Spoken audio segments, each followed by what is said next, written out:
स्वागत है आपका। आज की कहानी में बेटा गाड़ी साफ कर दूं। रंजीत ने जैसे ही फ्यूल भरवाने के लिए अपनी कार को पेट्रोल पंप पर रोकी, एक बुजुर्ग भागकर उसकी गाड़ी के करीब आया। नहीं अंकल, अब भी जल्दी में हूं, कहते हुए रंजीत ने उस बुजुर्ग को टालना चाहा, लेकिन वह उससे विनती करने लगा।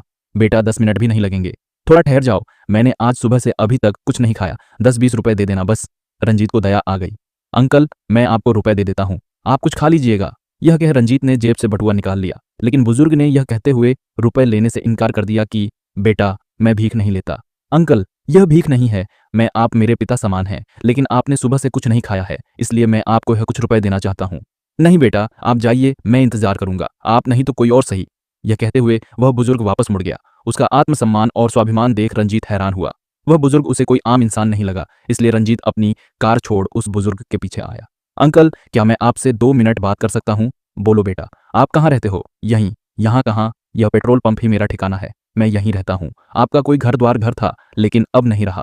मैं कुछ समझा नहीं अंकल, बच्चों को पढ़ाने और लायक बनाने के चक्कर में मैं अपना घर बेचकर एक किराए के मकान में रहने लगा था। अब आपके बच्चे कहाँ रहते हैं? एक विदेश में है और दूसरा इसी शहर में। आप उनके साथ क्यों नहीं रहते? उनके घर में मेरे रहने लायक कोई जगह नहीं है। क्यों?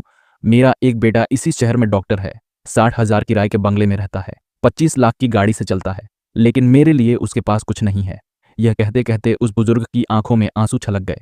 अंकल, आप अपने बच्चों पर आपको गुजारा भत्ता देने के लिए मुकदमा दायर क्यों नहीं करते? आपने ही अपना सब कुछ देकर उन्हें कमाने लायक बनाया है। बुजुर्ग मुस्कुराया। मैंने उनकी परवरिश पर जो भी खर्च किया वह सब अपनी मर्जी से किया था। अगर मैं वह सब कुछ उन पर मुकदमा करके मांग भी लूं तो उन सब चीजों का अब मैं करूंगा क्या? फिर भी आपको उनसे कुछ ना कुछ तो मिलना ही चाहिए। बेटा, 2 रोटी तो मैं अपनी मेहनत से आज भी कमा लेता हूँ।